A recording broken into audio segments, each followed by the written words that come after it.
Jangan lupa untuk subscribe YouTube channel Rizal Rashid dan klik notification bell.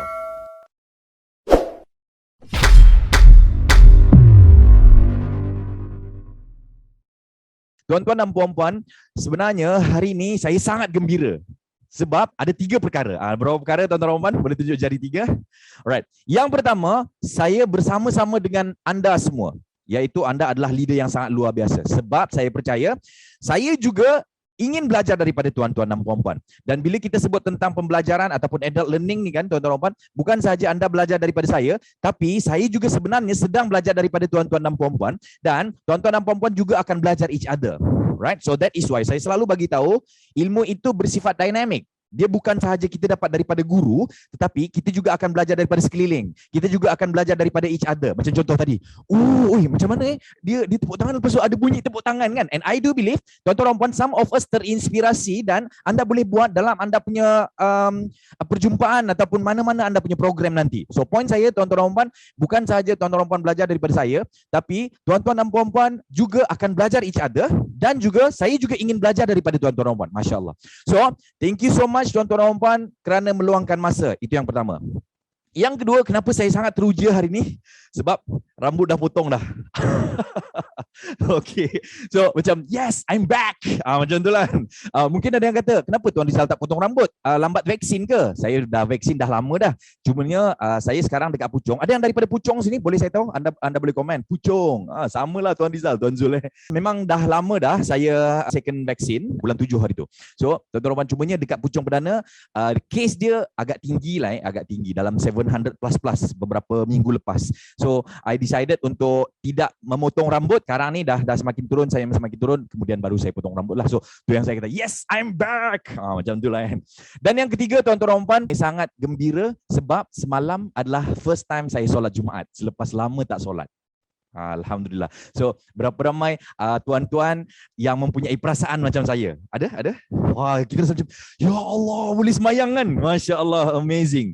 So itu adalah kegembiraan yang saya rasa macam, wow, dah lama kita tak semayang Jumaat, dah lama kita tak dengar azan berkumandang dalam masjid kan.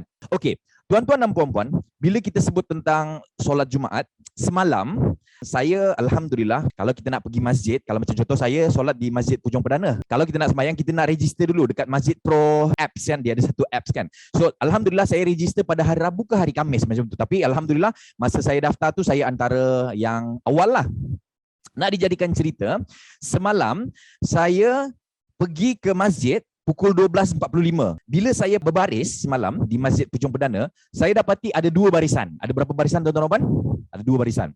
So, yang pertama, barisan ataupun line untuk orang yang dah register. Dan line yang kedua adalah orang yang walk in. So, anda boleh bayangkan kan, masa tu panas terik, panas ceng-ceng. Orang Kelantan kata panas ceng-ceng. So, masa tu tuan-tuan saya tanya, yang ni yang dah register dekat line mana So, one of the pengurus masjid, dia kata, yang di sini cik. So, saya pun beratur. So, tuan-tuan dan puan, yang dah register cepat masuklah. So dalam beberapa minit sahaja kami dah masuk. Tetapi tuan-tuan dan puan, untuk walk in tu panjang sangat tuan-tuan dan puan.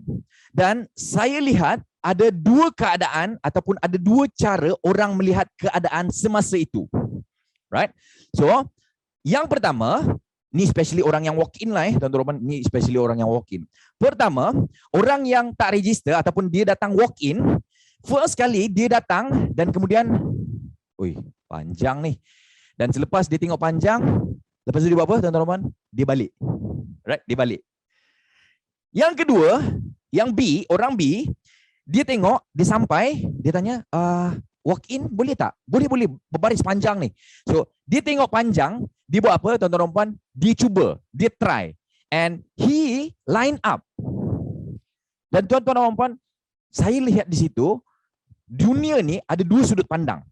Right? Sekali lagi, A adalah orang yang tengok line panjang, lalu dia decide untuk tak pergi solat Jumaat dan dia balik. Itu yang pertama. Yang kedua, orang yang dia tengok panjang, tapi walaupun panjang, dia fokus nak pergi solat, tuan-tuan. So again, kita tidak judge lah dia ni tak semayang sebab dia tak nak semayang. Tapi tuan-tuan, kita lihat pengajaran dia adalah, dalam dunia ini, kita lihat orang berfikir 2 sudut pandang. Yang pertama, dia fokus terhadap halangan tu. Right? Ataupun line tu. Yang kedua, tuan-tuan dan puan, dia fokus terhadap apa yang dia nak capai. Right? Sekali lagi saya ulang, tuan-tuan dan puan, sudut pandang orang berbeza-beza. First sekali, dia lihat line panjang tu, membuatkan dia refuse untuk lakukan apa yang dia nak. Contohnya, dia nak buat bisnes, tapi memandangkan PKP sekarang, alah PKP lah, so then dia stop.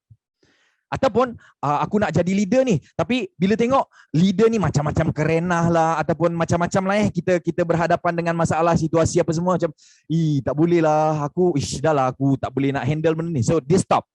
Tetapi orang yang kedua, right? Orang yang kedua, dia nampak goal dia dan dia cuba untuk capai goal dia.